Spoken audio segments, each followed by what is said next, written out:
Big. Sabihin nyo, dream big. Yan, dream big. Ang topic po natin sa araw na ito ay dream big, start small.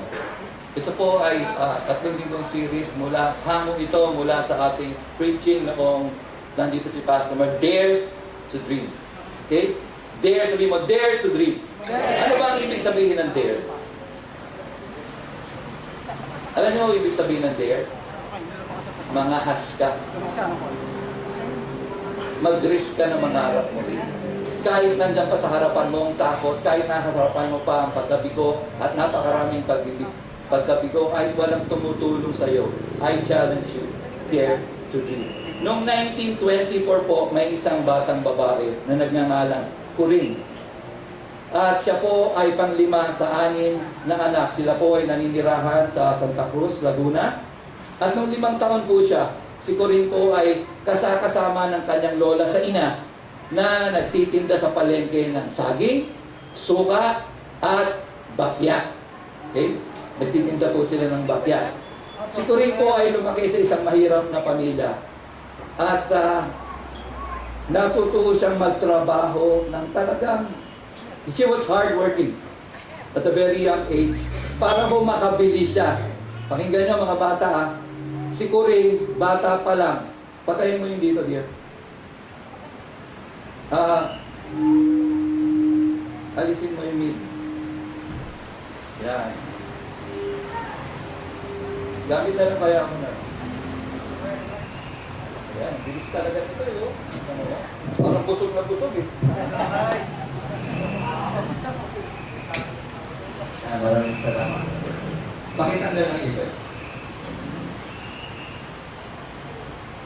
Para akong humugugot ng galong-galong na naman ito. Ayan. Ayan. Thank you ah. Tsaka na nakita para kayo. Nasaan na ba ako? So, 5 taon si Corinne, mga bata, pakinggan nyo, nagtrabaho siya, sumama siya sa lola niya para magtinda ng, ano? Bakya, ano pa? Saging, tsaka suka. Si Kuya Greg, naalala rin. Sarap yung medyo konti, no? Mas intimate. So, bata pa lang si Corinne, natuto siya magtrabaho. Bakit? Kasi gusto niyang bumili ng school supplies. Hindi ho siya umasa. Bagamat responsibilidad ng magulang na ibili ng school supplies ng kanilang mga anak, hindi ho siya umasa doon. At nakita na ang oportunidad na magkaroon ng pera at ginawa po niya.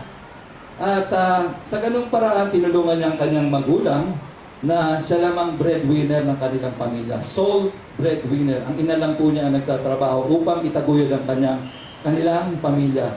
Wala ho silang ganong pera. Nasabi ko nga ho na sila ay mahirap. Kaya pagka-graduate ho niya ng high school, siya po ay nagtrabaho sa edad na 18. Siya po ay pumasok sa isang bookstore na nagngangalang Goodwill. Ito po ay nasa Escolta. Actually, inabot ko pa ho itong Goodwill na ito eh. Ang Goodwill ay nasa Escolta. Ang Escolta ho ang pinakamagandang lugar noong araw. Lahat ho ng magaganda. Dear, pakilakas, hinihirapan ako. Sa Escolta po matatagpuan yung mga sosyal na tao. Mga sosyal na tindahan. Cybers, yung iba, hindi nyo na maalala. Nakasama pa rin ng konti. Doon ako pinapasyal ng aking magulang dahil doon nila ako pinapabunutan ng ngipin nung ako'y bata.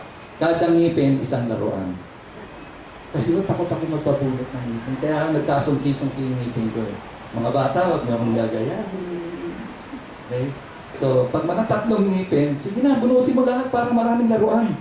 Yan. Katabi ko nung dentista ko ay tindahan ng mga laruan. Gaganda ng laruan. Hindi ko nagkikwento, mawawala na eh. So, pumasok po siya sa isang bookstore sa Goodwill at dahil sa kanyang galing, because of her skills, she was asked or promoted na siyang maging in charge doon sa tindahan. Naging store manager siya. At doon niya nakilala si Ling. Okay? Si Corinne, nakilala niya si Ling. Na ang tunay na pangalan ni Ling ay Jose. Bakit Ling? Kasi darling ang tawagan niya. So si Jose at si Corinne ay naging mag-asawa habang sila ay nagtatrabaho sa Goodwill at nagkaroon sila ng, hulaan niya ilang anak? 3 lang. 3 anak. Father, Son, Holy Spirit. Okay, 3 anak. So, nang sila ay mag-asawa na, naisip nila, nagdesisyon sila, bakit hindi tayo magbukas ng maliit na tindahan? Sino may mga maliit na tindahan dito? Pagpapalain kayo ni Lord, palalaki ni Lord dyan. So, si Jose at si Corinne ay nagbukas ng maliit na tindahan. At ito naman ay nanagana. Kaya lang, nung dumating ang mga Hapon, okay, lalahanin nyo, 1924, pinanganak si Corinne. Dumating ang mga Hapon, at nandito ang mga Hapon, dumating ang Amerikano, binomba nila ang Maynila. Wala nyo na nangyari sa tindahan. Nasunog. Pero, hindi sila nawalan ng pag-asa. Kahit nasunog na ang kanilang tindahan, nagtayo pa rin sila ng isang tindahan pa rin. At yung mga natira lang paninda ng panahon ng Hapon, inilagay nila doon sa tindahan na yon. They set up another store sa isang kanto ng magandang lugar sa Maynila. Doon sila nagtinda ng mga libro at kung ano-ano. At naging masagana rin po ang kanilang business. Pero hulaan niyo nangyari. Hindi lumaon ang business nila ay nawala. Hulaan niyo bakit?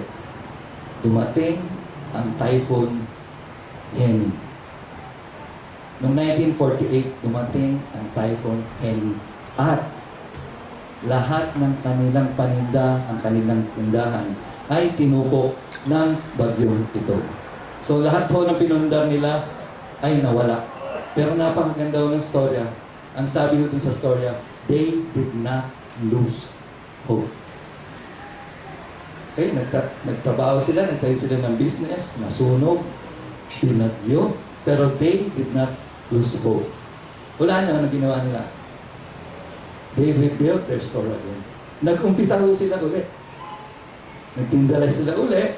At this time, they worked doubly hard. Doubly ho yung effort nila sa kanilang ginagawang business. They saved their money to buy more books and school supplies. Nandun yung heart ho nila eh. They cannot afford extra help. Hindi ho nila kaya at that time na magpasweldo ng mga trabahante. So, sila na rin yung cashier, sila na rin yung nag-i-stock ng mga gamit nila, sila na rin yung naglilinis ng tindahan nila. Sa ngayon po, sino ba yung ganon? May tindahan kayo, kayo nag-i-stock, kayo yung kahera, kayo na rin yung naglilinis ng tindahan nyo. Meron ba nun dito? The Lord bless you with workers. Okay? Pero yung si Jose at si Corinne, wala ko silang humpay sa kanilang desire na maasenso at palaguin ang kanilang business.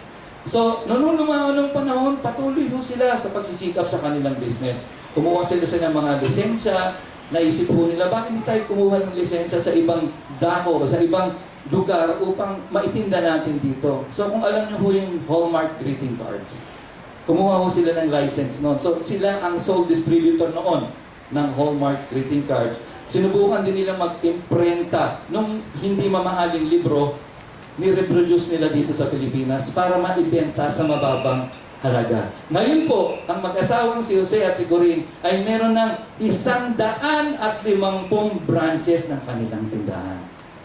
At yan po ay makikita niyo kung saan-saan. Ang tawag po sa kanya ay National Bookstore.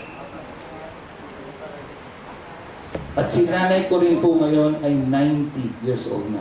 Hindi lang po National Bookstore. Kung makikita niyo yung ibang paninda products nila, bestseller, nakikita niyo ba yun? Yung mga bond papers, mga ball pens, nakikita niyo bestseller. At yung power books sa kanila din.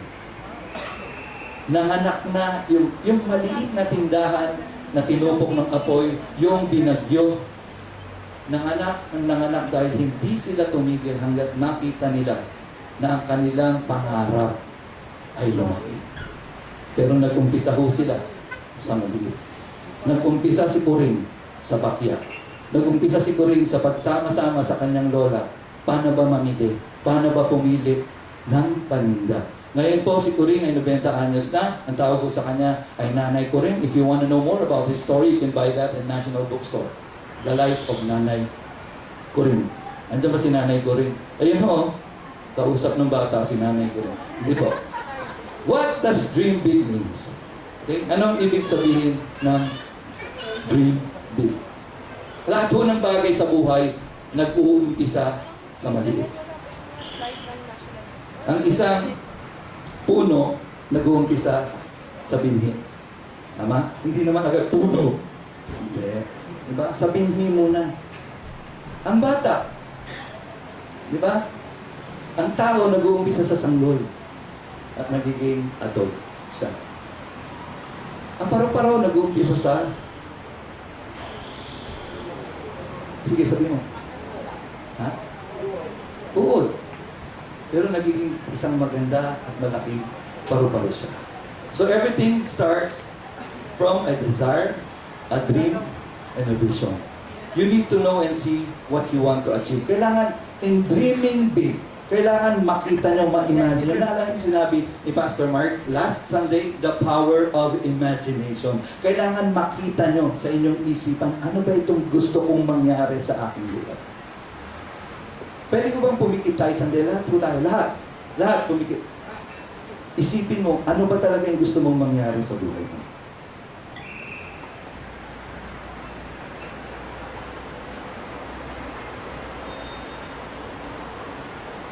Ano?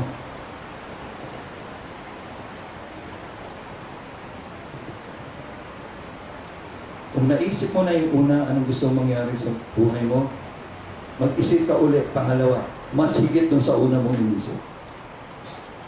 Mas higit. Mas malaki. Mas malawak. Mas dakila.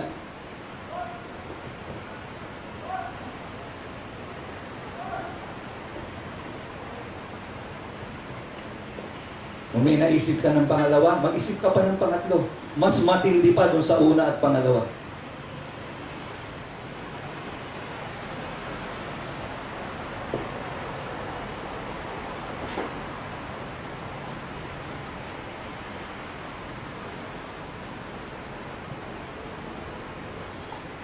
Nakita nyo?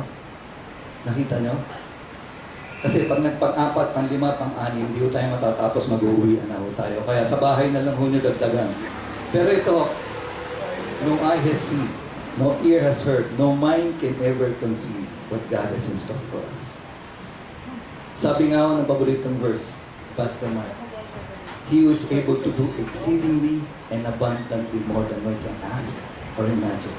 Kaya niya hong gawin kahit ano. Mas malawak pa sa kaya nating hingin o isipin. Ayon doon sa kapangyarihan na nanahan sa atin. Ang pangalan ko niya ay Jesus. Now I just want to bless you and declare this to your life. You belong to Jesus. And you are Abraham's seed. Heirs according to the promise. You are a father and mother of multitudes. And you are blessed. Your name will be great and you will be a blessing. Those who bless you will be blessed, and those who curse you will be cursed. Multitudes will be blessed through you. Tandaan yan, multitudes will be blessed through you. So dream big because Jesus is in you. In dreaming big, kung nakita nyo na siya, kailangan alamin nyo rin, kung nandun na ako, nangyari na yung nakikita kong malaki, anong gagawin ko? Kailangan inihahanda ho rin natin ang ating sarili. Hindi lang yan pag nagbawa, di ba? Ay, ang ganda nung sinabi ni Pastor, kotse, bahay, naku, palasyo. Hindi lang ho yung makuha natin yung ating pinapangarap. Ano ang gagawin natin pag nasa atin na yung pangarap? Kadalasan po, mga tao sa church pinagpapala ni Lord. Pero pag nakuha nila yung pagpapala, nawawala. Di ba?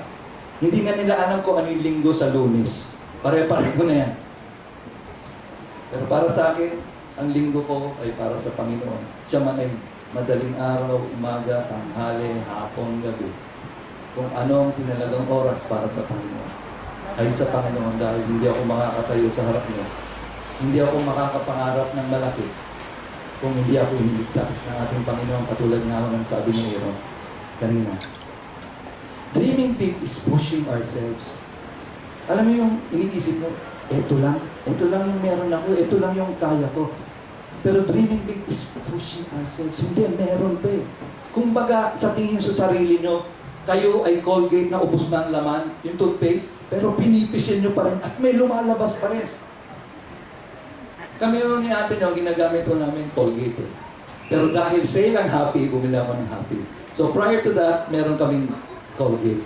So paubos na siya. Ang tinanong niya sa akin, tatapon ko na ba? Hindi pa. Meron pa yan. May ibubuga pa yan. So talagang pinisil ko siya, tinanggal ko yung takip. Sayang eh. Alam mo, sabi mo sa katabi mo, may ibubuga ka pa. Huwag mong sabihin may edad ka na, may ibubuga ka pa. Meron pang pangarap ang Panginoon sa iyo na pwede mong pangarapin.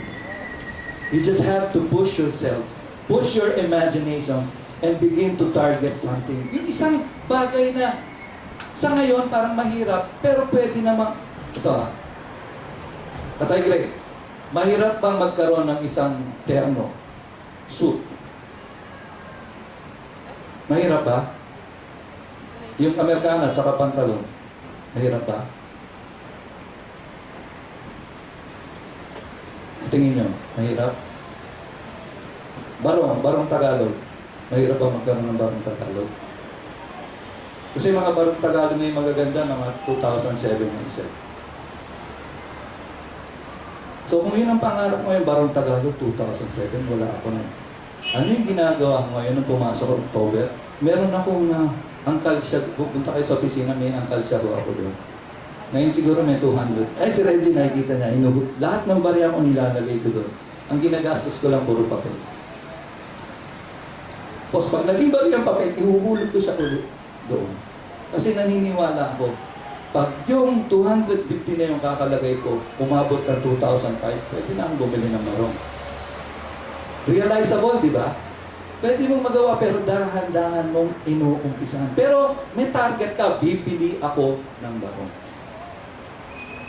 Nakikita mo yun, in the future, meron kang balong. Si balong yung bata maliit yun. Barong. Kailangan makita mo, you should have a target, and it is possible and attainable. Ito ang maganda. Kahit gaano ang pangarap, gaano kalaki, kahit gaano kadakila ang pangarap natin, kayang ko pa rin ang Panginoon. Sabihin mo sa katabi mo, kaya ni Lord yan. Kaya ni Lord yan. Kaya lang, kailangan nyo, alamin nyo, ano ito? At ano ang gagawin nyo pag nasa sa inyo na? Para huwag mawala. Madali kay Lord. Madali po. Alam nyo, kaya natatagal ang matupad ng pangarap natin? Hulaan nyo. Bakit? Ang tagal natin maniwala. Seeing, believing, and working towards our dream can help make it realizable. Pag nakikita ko natin, pag pinapaniwalaan natin, pag pinagpapagura natin, ano si nanay ko rin, nag-umpisa siya 18, hindi, 5 taon. Pasama-sama lang siya sa lola niya, 5 taon. 18, nagtrabaho siya, inalam na, siguro inalam niya yung mga pasikot-sikot ng trabaho. Kasi sabi doon, because of her skills, dahil sa kanyang kaalaman, dahil sa kanyang galing. Hindi ka naman gagaling kung hindi mo isusuong yung sarili mo kung saan ka gagaling. Hindi pwede yung magaling ka lang sa isang bagay, hindi mo pwede yun. Maaaring magaling ka sa isang bagay, pero marami kang alam. Bakit? Hindi tayo ang asenso kung isa lang ang alam natin. Dapat may alam tayong ibang bagay. So, pinalawak ko ni Corinne ang kanyang kaalaman, naging manager po siya. Pero it took her a husband, it took her 3 kids, it took her the burning of their business, it took her the bagyo na Heni bago niya nakita ang 150 branches ng National Bookstore. Ang tanong ko, natupad ba ang pangarap nila mag-asawa? Natupad. But you have to start somewhere.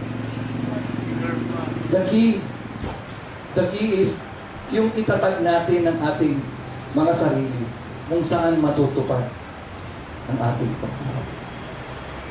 Dito ba sa ating pamilya, andito ba si Jesus? Andito ba si Jesus? Kung nandito si Jesus, do you think life will get better? Mangarap na kayo. Mangarap na kayo. Because Jesus is a dream maker. I'd like to read a passage from the book of Exodus. Ito ho yung panahon na si Moises ay inutusan ng Panginoon na pumunta sa Ehipto upang siya ang maging tagapagligtas ng mga Israelita at gabayan sila sa kanilang paglabas papunta sa lupang pangako. Sabayan niyo po ako sa pagbabasa. Exodus 4 verses 1 to 5. Then Moses answered, "What if they will not believe me or listen to me? They might say, 'The Lord has not shown himself to you.' The Lord said to him, "What is that in your hand?" Moses said, "A stick." Then the Lord said, "Throw it on the ground." So Moses threw it on the ground and it became a snake. And Moses ran from it. But the Lord said to Moses, "Put out your hand and take it in its tail." So Moses put out his hand and caught it. And it became a stick in his hand. The Lord said, "By seeing this, they may believe that the Lord, the God of their fathers, the God of Abraham, the God of Isaac, the God of Jacob, has shown Himself to you." Alam mo natin, o siguro nabasa nyo at hindi nyo alam, sabihin ko sa inyo, si Moses ay putal. Pupunta ka pa sa ganun siya magsalita. So, nung inutusan siya ng Panginoon, ayaw niyang pumunta kasi nga utal siya. He does not speak well. He does not speak well. So, ang sabi niya, okay, kung yun lang inaalala mo, ni Moses, ang sabi ng Panginoon kay Moses, kung yan lang inaalala mo, sasabihin, pumunta ka sa kapatid mo, at sasabihin ko sa kapatid mo, siya ang magiging tagapagsalita. Kung yun lang inaalala mo. Pero pumunta ka doon kasi ikaw ang magliligtas. You are the deliverer. You will draw my people out of Egypt and bring them to the promised land. Gusto ba ni Moses? Ayaw niya. Marami siyang dahilan. Marami siyang dahilan. Sabi nga natin, kung ayaw, kung gusto, lagi niyo isipin yan. Pag Sabado lang ng gabi, siyempre Sunday na kinabukasan, gusto ko bang pumunta sa church? Diba? A-attend ba ako ng service bukas? Pag sinabing gusto ko, may paraan. Pag nagdalawang isip ka, gagawa ka na ng dahilan. Okay? So lagi niyo sasabihin, Sabado ng gabi, gusto kong pumunta sa church. Okay? So, gagawa tayo ng paraan. So, si Moses ay niyang maniwala na may pwedeng mangyari sa buhay niya. Na yung sinasabi sa kanyang, noon, isa lang siyang pangitain, noon, isa lang siyang pangarap na nailigtas ang buong Israelita mula sa Ehipto at siyang gagamitin isang tao, si Moses. Pero ang sabi ng Panginoon, anong hawak mo dyan sa iyong kamay? Ang tanong ko sa inyo, anong meron ka ngayon?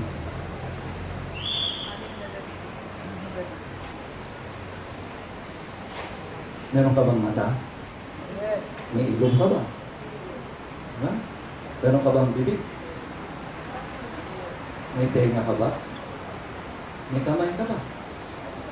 Pwede ka mag-umpisa dyan. Ang kamay po pag ginagamit, ang sabi ng Biblia, God will bless the works of our hands. Ang bibig natin, pwede natin gamitin. Pwede kayo. Si Pastor Bert, pwedeng announcer, di ba? Pwede nang gawin ko sa inyo, ha? Kayo mo ko pinarito. Ha? Pwede. Pwede. Anong meron ka? Isipin mo, anong meron ka? Hindi ko tayo pwedeng mangarap doon sa... Ang pangarap kasi is hope. Pero we can start with what we have. So nakikita natin sa kung tayo pag-umpisa. So ang sabi na ni Moses, anong meron ka? Meron akong stick. Hindi ko alam kung barbecue stick yon. Ang sabi yun ng Biblia, tungkol. It's a rod. Okay? It's a staff. Tungkol. So doon po ang sabi ng Panginoon, sige, tapon mo yan.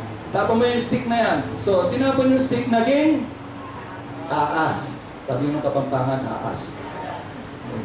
So naging ahas. So nagulat si Moses, naku, naging ahas.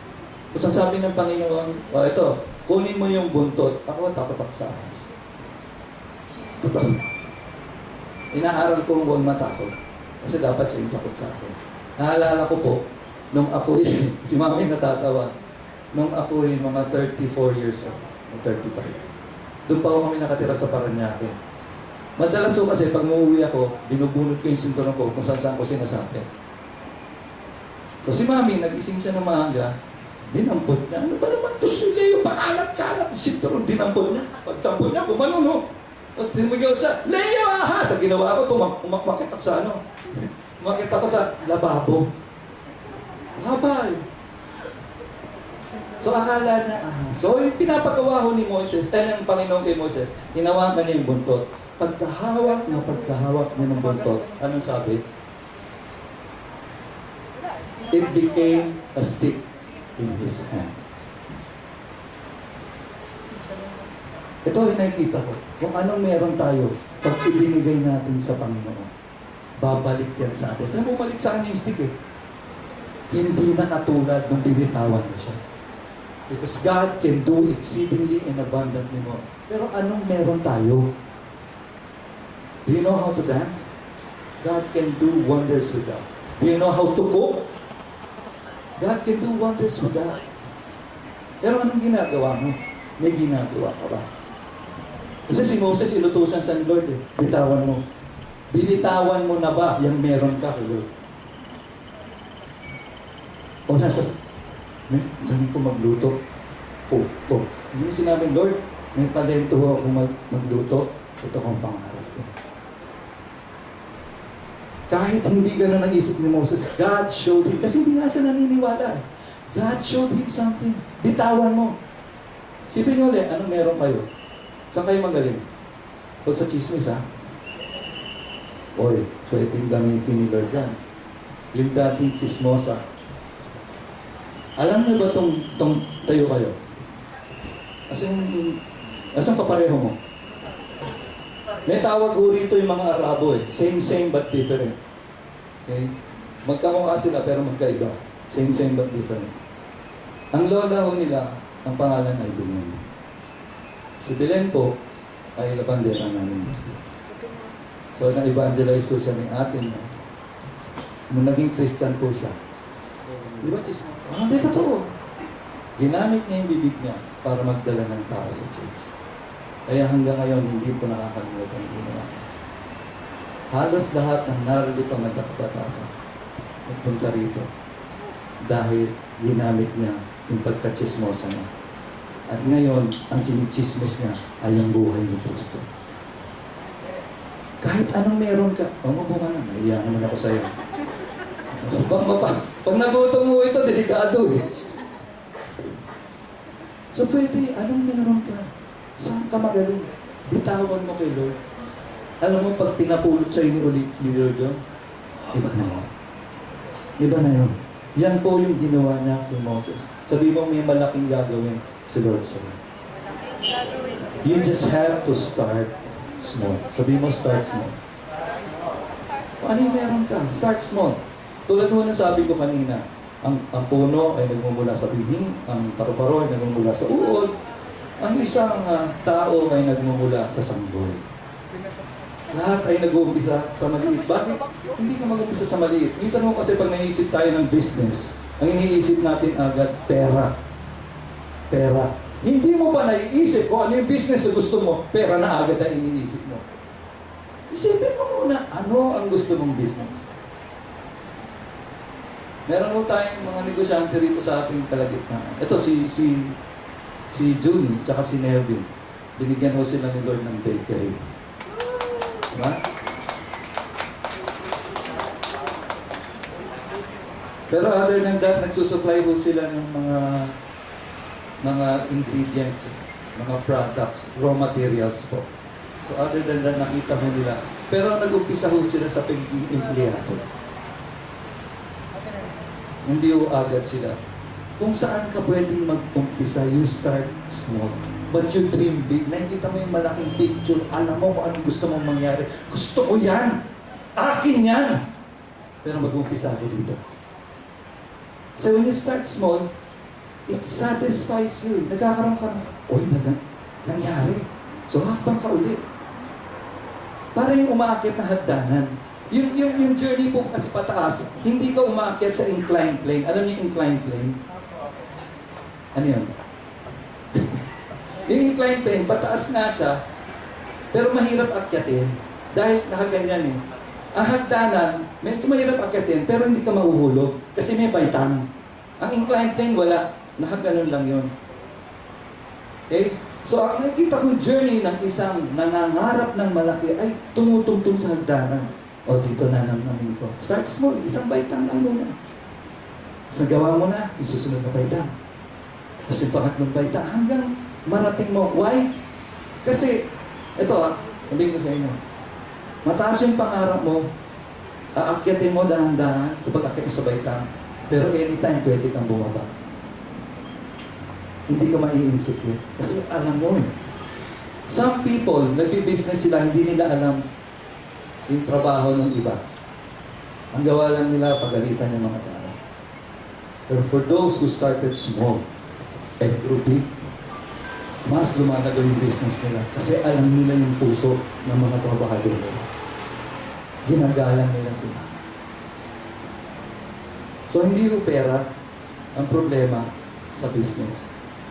Kailangan makita nyo anong business. And you start now. Small. Katulad ho ni Corinne. She started with a small tindahan. With a small bookstore. Hindi man yan ganun kalaki, dumadami naman. Gilbert, magtinda ka lang dun sa labas ng bahay. Luto ka dun. Alam mo yung Jonas, yung kaingan? Yung Pares. Famous sila sa Pares eh. Sila yung kauna-unahan. I think 15 years ago, isa lang yun eh, nasa retiro. Ngayon, marami na siya. Yung Jollibee, nandun lang sa Quiapo yan dati. Nasa tabi ng tulay. Look at Jollibee na. It started small. Everything starts with small. Ikaw, Gina, maliit lang yung tindahan mo. God will bless you, grocery. You start small and be faithful with it. Ganun yung ginawa ni Corinne. Hindi ho sila nagpatinag. Sunog man yan o bagyo. Tuloy. Kasi nakikita ko yung pangarap ko. I can see the big dream and I can start small anytime. Anytime you can start small. Kahit wala ka bang pera. Tulad nga ako itong ating tinatayong bahay-sambahan. I ask wisdom from the Lord. Where do I start? We need money. But ang pinakita ko sa akin ni Lord, this will be a house of worship. So nawala na sa isip ko yung pera. Pero Lord, how do I raise money? O, sulat mo to. 120 times 1,000. Saan ko nakuha yung 120? Sa G12. Honestly, yung 12 dinagdan ko ng 0. Oh! So I was talking to the Lord. Sige, Lord. Sige. O, ipopost ko na ba to? Sabi ko, kausapin ko muna yung misis ko. Pag ganyan ho kami sa desisyon ng misis ko, go na yan. Yung word ko ho dyan, laban na. Kasi isa ho kami, we're no longer two. Pero pag nag-disagree ho kami, inilalagay ho namin niya. Parang libro, nilalagay sa shelf. Pag meron ho kami gustong desisyonan, hindi ho kami isa, inilalagay namin sa shelf. Until such time, isa kami. Pero kung hindi, hindi ho namin gagawin. Sabi ko sa kanya, dear, I believe this is from the Lord. 120 times 1,000. Sige, sige. Na-excite din siya. So, na-excite din ako. So, nung Friday yung last week, talagang pinost ko siya. Isa hong musikero ang tumugon. Sabi ko, I just want to start small. I want to start. How do you start small? 1,000, di naman mabigat yun. Sa isang taong may trabaho, isang taong naniniwala sa isang pangarap na napakalaki, napakaliit ng 1,000. Sunod-sunod na ho yan. Isang musikero kasi nakita niya, this will be dedicated to creative arts. Gusto ko ho yun. So nagbigay sila, sunod. Alam niyo, honestly, yung 21, hindi ako sigurado, baka nga 15 na lang eh. Hindi na ako sigurado. But you know what? If you believe in a dream, just give. Just give. And start small. Start with what you have. Kaya sinasabi ko sa iba sa inyo, wala kayong 1,000, maghanap kayo ng makakilala nyo. O 10 tayo, tag-100 tayo. 1,000 na ba yun? Oh, nagamit mo pa yung bibig mo. Diba? Nakapag-promote ka pa. Pag ginawa mo yan, pag humakbang ka, you start with small things, magdi-decide kang gumawa ng malalaking bagay. Kasi yung small na tupad eh. Dagdag yung kaya natin. Next time, gagawin tong 60 times 2,000. Kasi kailangan pa natin ng mga sila. Pero hindi ko formula lang. I have to ask the Lord how to do it. Yun lang po. So, ang gawin nyo, if you want to start small, make an inventory of what you have. Mag-inventaryo kayo, ano ba yung meron ako? Lista nyo. Magaling ako kumain. Yes. Hindi, pwede akong food taster. Pwede akong pumasok sa isang restaurant. Ako lang yung titikim. Nakaganon lang ako. Nakaupo lang ako sa high chair. Matabang, matabang. Ano? Kayong dalawa, pwede kayo yun. Di ba? Kasi ang Greenwich at saka Jollibee lagi magkatabi. Yung isa sa inyo sa Greenwich, yung isa sa Jollibee. Food taster, pwede kayo. Or, minsan kasi kinahiya natin maliliit na trabaho. Kung dishwasher ka, start small. Kung gusto mo tayo ng restaurant, kung dishwasher ka. Kasi kung nasa isang lugar ka na hindi naman yun ang passion mo, hindi yun ang nakikita mo mangyayari sa buhay, ano mangyayari sa buhay? Wala.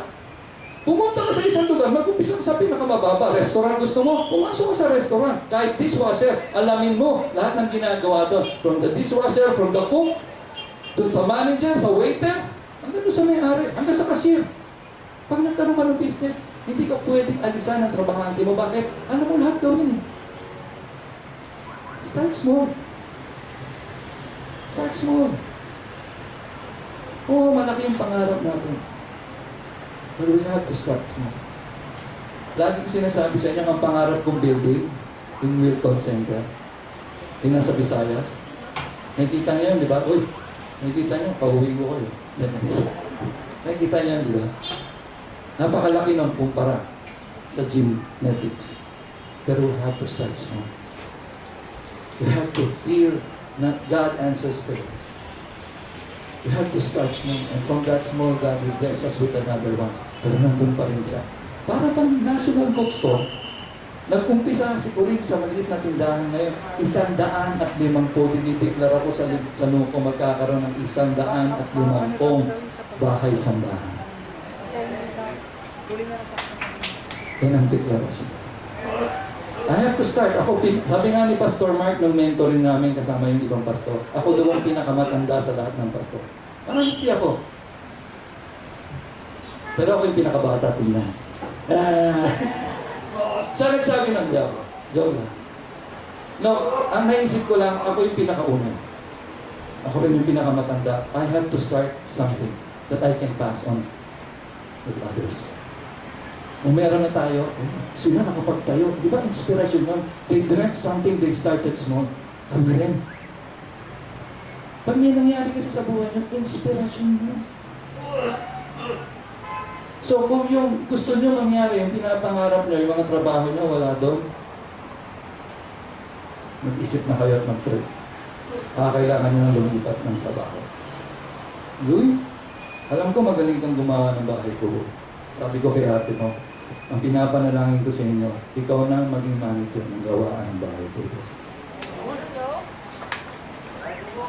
Alam mo bakit? Kasi alam mong gumawa, hindi ka pwedeng lumuhin ng mga tao. Pagdating sa accounting ng mga materials, hindi ka pwedeng lumuhin. But you have to start small. What do you have? Anong meron kayo? Bigay na kayo. Make an inventory of what you have.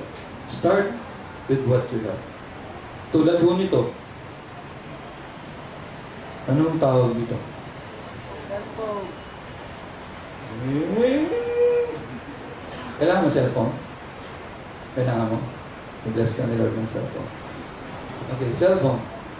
Alam mo ba mahirap magkaroon ng cellphone? Una may bayad. Pero ako naniniwala ako sa free. Siguro sa 10 naging cellphone ko, isa lang ang binili ko. Lahat bigay.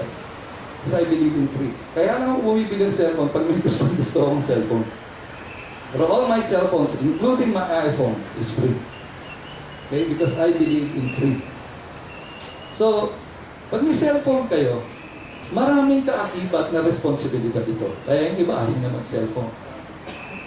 Pag may cellphone ka, kailangan alagaan mo. Kahit nabibendyan, hindi mo pwede ilagay rito. Dahil pag napuan mo yan at mabigat, mababasag ang LCD. Tama? So kailangan una, iingatan mo ang cellphone. This is what you have. You take care of it. Una, titignan mo kung lagi may charge. Hindi pwede yung alam ng mga tao, may cellphone ka, pag tinawagan, lobat. Diba? Responsibilidad mo, pag may cellphone ka, na i-check. I-charge pa ba ako? O wala na? Alam niyo, nag-desire ako magkaroon ng yung power bank. Alam niyo yung power bank? Yung pag bumabiyahe ka para meron kang extra battery na din. Pero i-charge, yun ang regalo sa akin. Naniniwala kasi sa free. Ikaw, naniniwala ka? Naniniwala kang kahit mabigyan ng pangarap ni Lord? Naniniwala kang kahit tuparin yung pangarap ni Lord sa buhay mo? Amen. Amen. So, tuloy tayo, cellphone. So, titingnan mo kung may charge. Pag nag-ring, kailangan mong sagutin. May cellphone ko eh. Gusto mo magka-cellphone eh. Pag nag-alarm, kailangan mong i-check kung may text. Bakit? Kasi nakakahiya doon sa pinagbigyan mo ng number. Pinagbigyan mo, gusto mo sasagutin. Responsibilidad yun. Hindi ba, no? I would rather wala na ng cellphone. I have 2 cellphones and 1 iPad. Imagine nyo kung anong dagdag oras sa akin yan. Araw-araw, i-check ko yung 3 yan. But you know what? Pag ginampanan ho natin kung ano yung binibigay ni Lord sa atin. Kahit tila kita natin dagdag oras, you become responsible. If you are faithful with little, you will be given much. When you start small, you also start right. You start with the right attitude. Start developing the right values and attitudes that will help you thrive. Sabihin niyo, thrive. Ibig sabihin ng thrive, nagdi-develop, nag-grow. Pag ginagawa niyo isang bagay, nagdi-develop, nag-grow. So, have the right attitude and values that will help you thrive in times of disappointment, frustrations, and even fear. Imagine niyo si Jose at si Corinne. Kung na-disappoint sila, na-frustrate sila, huwag na tayo magtayo, baka bombahin na naman ng mga Amerikano. Hindi, nagtayo pa rin sila. At yung mga natirang paninda ng panahon ng hapon, tininda nila. Baka nagtinda sila ng toyo, chopsticks, sake, tsinelas na kahoy, samurai, helmet. Di ba? Yung mga natira, bayoneta, yung mga natira ng panahon ng hapon. Di ba? Yung mga nagpo-motor, mahal yung helmet ng motor. Ito na lang, helmet ng hapon. So yun ang tinignan nila. Hindi sila na-disappoint, hindi sila na-frustrate, hindi sila natakot. Minsan mo kasi, pag na-disappoint tayo, hindi na natin, imbis na makita pa natin yung dream at nakangiti pa tayo. Kanina sabi ni Aaron, may joy nga ba kayo talaga? You know what I realized while I was listening to Aaron?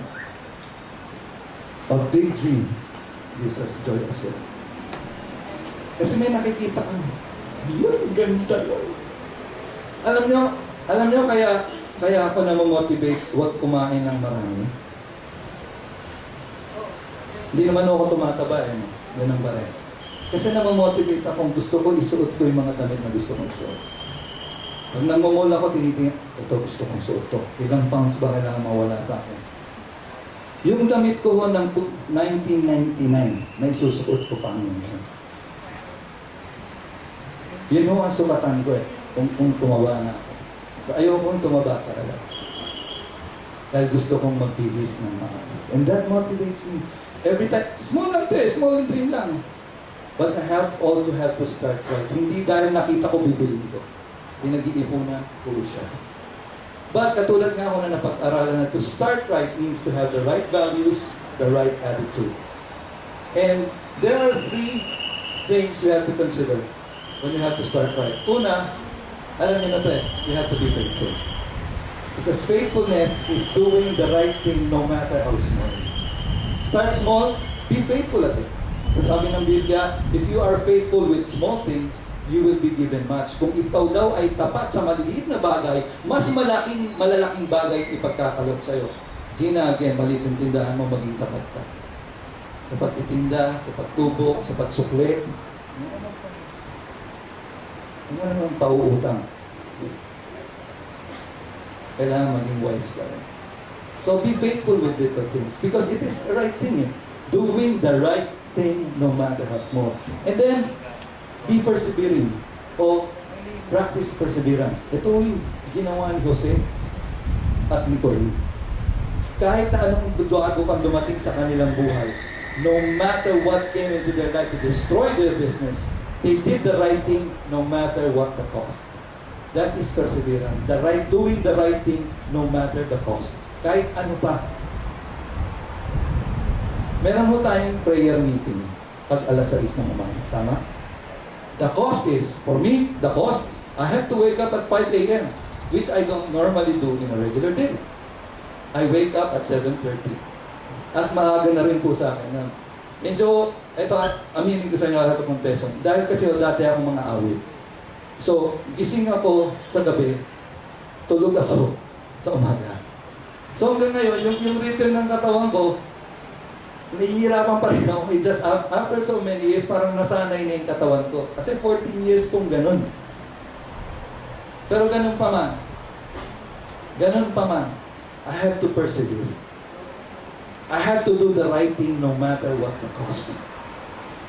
Malaking cost na ho sa akin yung gumising alas 5. Sa inyo, malaking cost na ba yung gumising na alas 5? If it's big, then the reward is big. But I go there because I have a dream. And I want it to come to pass. So I challenge you. Pwede ho namang gawin ko eh. We can start small. Alam nyo, dahil dun sa kakapray naman, pangatlong prayer meeting, ibinigay yung gym sa presyong gusto ko.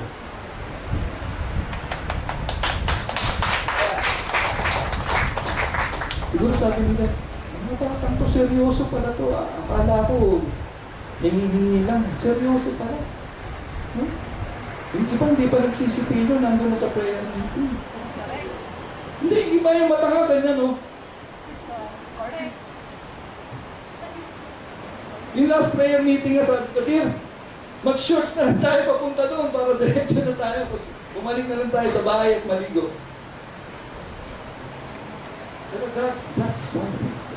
When you start small and you start by being faithful and persevering. At isa pa, pag tayo ay faithful doing the right things no matter what, how small, and being persevering, doing the right thing no matter what the cost, nadidevelop po sa atin yung integridad. Ito na ho, yung pagiging kamukha natin ito. Di ba sila, pag nagsalita yung ginagawa niya? Actually, pag nagsalita lang siya, nangyayari niya. Let there be light. Basta sinabi niya, natutupad. Ang wish ko po, ganun din tayo. Pag sinabi natin, kaya maingat po tayo sa pagbibitaw. Oh, sama ako dyan, sige! 1,000. 1,000.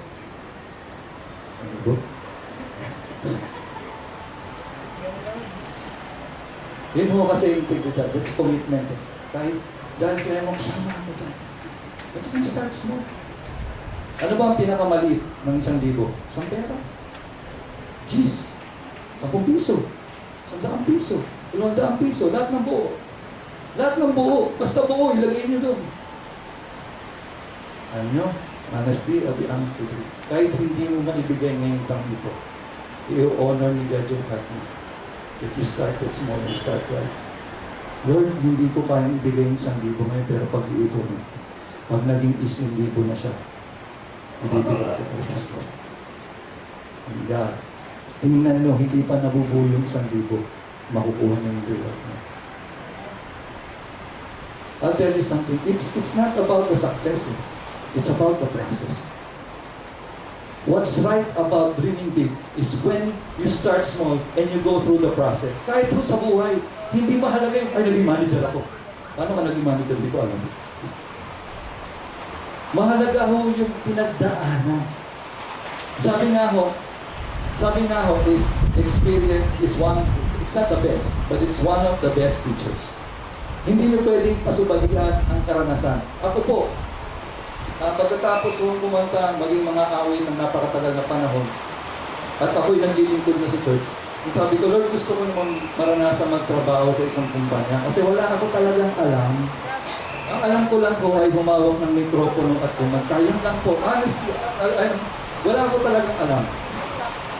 So at the age of 37, binless po ako ni Lord makapasok sa isang Christian recording company. At lahat po ng alam ko, doon ako nag-umpisa. Natuto ako magsaksak ng computer. Magsaksak lang ng computer. Hindi ako marunong gumamit ng computer. Meron na akong alam accounting kasi yun ang kinuha ko ng college. Pero lahat po ang pwede kong alamin, bago ko umalis sa kumpanya, yung alam ko. At kahit wala na ako doon, tinatawagan pa rin nila ako dahil isa ako sa may alam ng mga nangyayari ko. Alam mo, ni Reggie yan dahil staff ko dito. At ang train ko, Lord, lahat ng mga nakatrabaho ko, ibigay mo sa akin kasi may church na. Andun sa ulit. Si Reggie, iniwan niya. Supervisor yan sa call center. Sabi ni Lord, magtrabaho raw siya sa Vision Impossible. When you start right, you know what? Kasi when we start right, we have faithfulness, we have perseverance, we have integrity. That can never be taken away from us. Yung business ni Jose at ni Corinne, nung dumating yung mga Amerikano at binongga ang Maynila, nasa na? Nasunog. Nung bumagyo, nasa na yung negosyo. Ang hindi mo nakuha sa kanila is yung faithfulness, perseverance, at integrity. Yung mga bagay ho na hindi nakikita, hindi kayang wasakin yan kahit ng demonyo. The devil cannot touch faithfulness. The devil cannot touch perseverance. The devil cannot do anything against integrity. Wala akong integridad kasi ang demonyo. Dahil anak tayo ng Diyos. We live as such. We live faithfully. We live persevering. We live with integrity. So, in dreaming big, start small and do it right.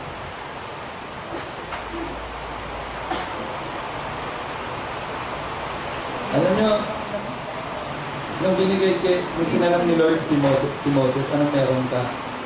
Stick! Stick! Pero yung stick na yun, pag tinataas niya, nakakati ang dagat. Anong meron ka ngayon? Itaas mo kayo. I'll ask you.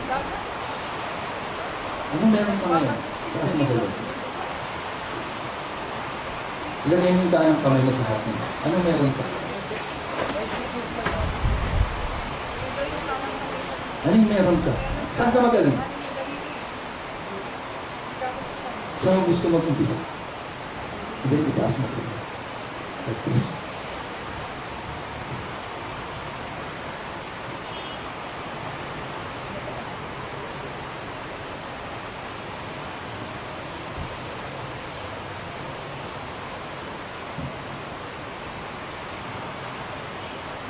Sabihin mo kay Lord kung ano yun.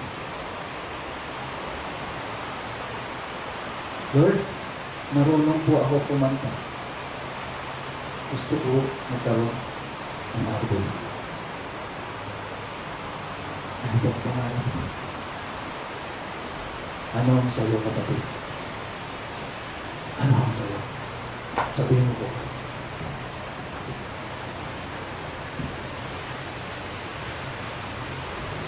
Baka pagsabay-sabay na tupad ang ating mga pangarap, ito ang hahati sa kahirapan sa Pilipinas. Ang isip yun? We have to dare to dream.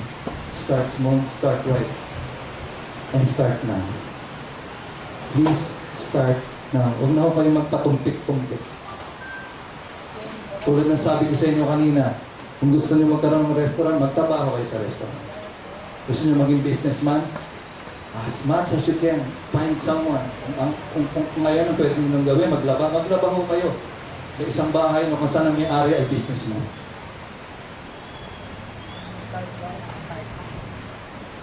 Alamin niyo po paano nila ginagawa. Alam niyo paano sila yumaman. Hindi mo kasi magic yung ginagawa ni Lord. Mayaman ka na! Hindi ganoon. Lord, maglalagay ako dito! Mayaman ako! Hindi. Hindi ganoon yun. Hindi ganoon yun. God is much concerned with our character rather with our success. Because with character, we can become successful. Dahil meron tayong karakter, magiging matagumpay tayo. And that is the wisdom behind the Word of God. Hindi mo siya magic. Marami yung Kristiyano ngayon namumuhay sa ilan. They want to live in the wilderness. Kasi sa wilderness, di ba, doon nila naranasan yung mga umuulan ng pagkain, umuulan ng pugo. Himala eh. Pero araw-araw ba nakakaranas sila ng himala? Hindi, kasi araw-araw nagre-reklamo din sila. God wants to teach them during the process of journey in going to the promised land. God wants to teach them His wisdom para pagpasok nila sa promised land, yung pangarap nilang maging malaya, yung pangarap nilang maging masagana. They started small. They started with nothing. They came from Egypt. But when they reached the promised land, God was thinking, in 11 days, alam na nilang gagawin. And every time they lived the life inside the promised land, araw-araw, araw ng himala.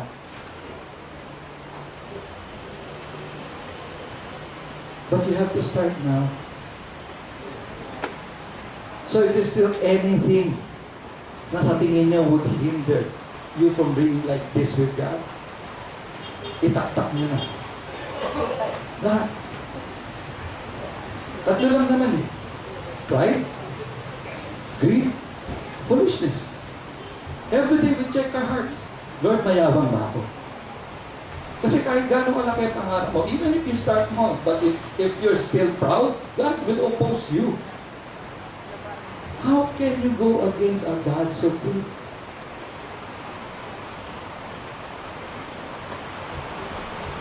Diba?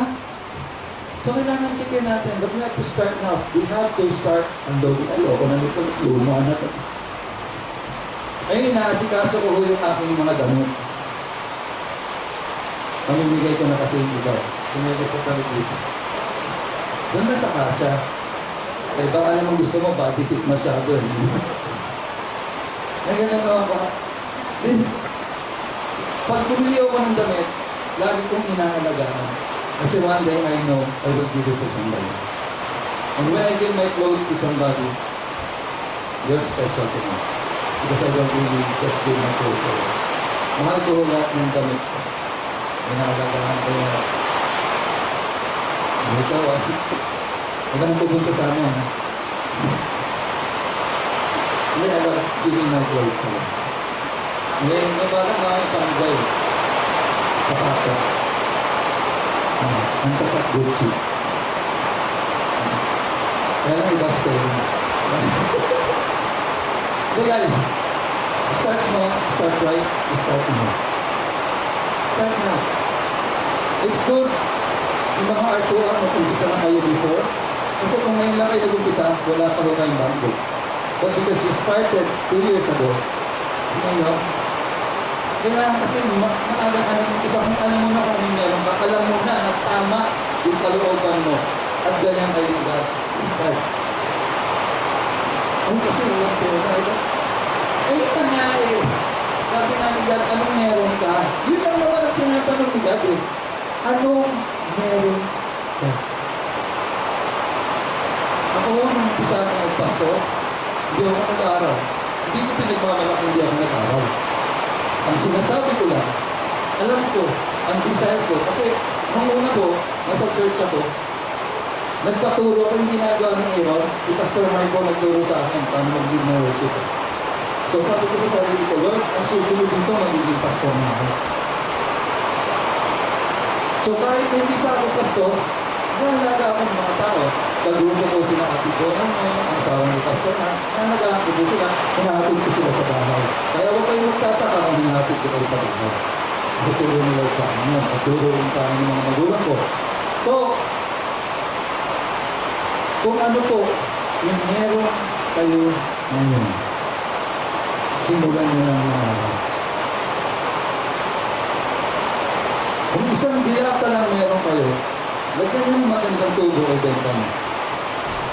Meron pero start small.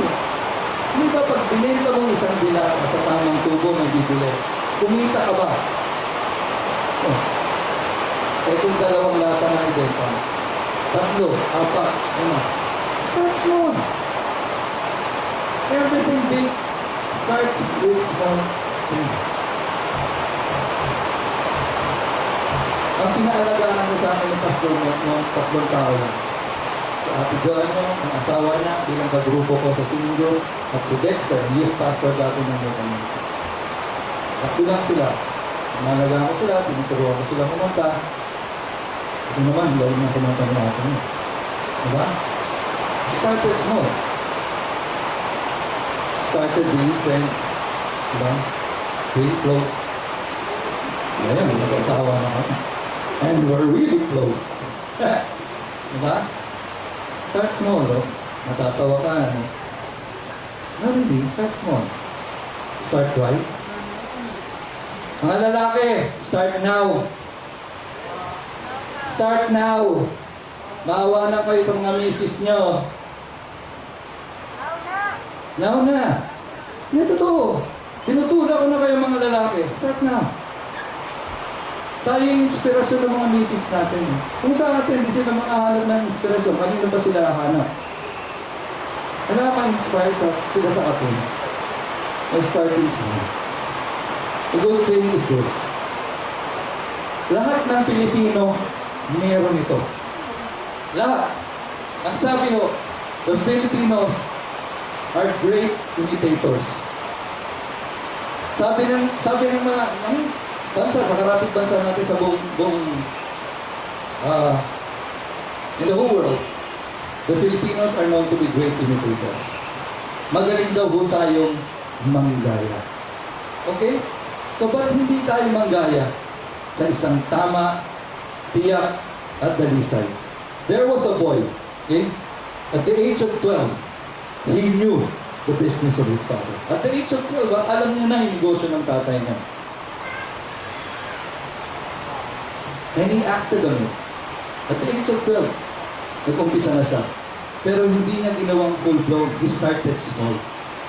At the age of 30, ayan na, nag-umpisa na siya. Nagdadaldal na siya, nagchichismis na siya. Tapos, kumuha siya ng ilang tao. Dalawa, may sumama sa kanyang dalawa. May another two, pinuntahan niya yung iba, tinawag niya yung iba. Nagkaroon siya ng 12. He had a big dream. But he started small. And with that small business of making the gospel known thrive and still is thriving up to now. Hanggang ngayon po, buhay pa ang magandang balita na yan. That we can have a better life if we dream big and start small. But my question is, do you want to dream big and succeed? We need Jesus. Kung may gagayahin naman tayo, huwag na yung gawa ng ibang bansa.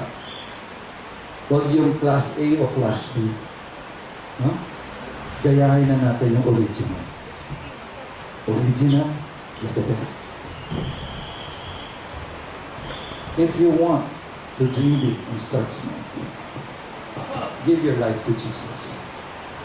Wala naman ako nakikitang bago dito sa inyo. But I want to encourage you. God is bringing us to a new place. When? Pag ang Panginoon nagpapaumpisa muli, may bago siyang gagawin. Mas dakila kaysa doon sa nauna. Mga kapatid, tayo lang po nandito sa araw na ito. Malamang yung iba nandun pa sa sementeryo. Okay? Pero tayo na naririto. Let's start dreaming big. Pagdating mo natin doon sa ating worship place, iwan na ho natin yung maliliit na pag-iisip. Iwan na ho natin yung mga luma natin. Yung mga takot natin. Ay, walang pera. Hindi yung pera ang mahalaga pag nangangarap. Imahinasyon mo. And God can do exceedingly abundantly more than we can ask or think. Because Jesus is in us. You and me belong to Jesus. That's why we're called Abraham's seed. And if we are Abraham's seed, we are children of the promise. Those who bless you and bless me will be blessed. But those who curse us will also be cursed. We will have a great name. That's why we can dream big. Because this is the promise of our God. This is not just a saying of Pastor Leo, Pastor Mark. This is what God said. I will make your name great. Hold on to that promise. Huwag ho tayong manghawakan doon sa mga pipitsuging bagay. Dahil lang sa maliliit na barya, sinisira ho natin ang ating reputasyon. Let's dream big. Let's get rid of anything, most especially sin in our life, and consecrate ourselves to our Lord, our God, because tomorrow, salamat sa pagsang-ayon. Tomorrow, God will do great things in you and me. Consecrate yourselves today. God will do great things. Big things. Dream big and start small.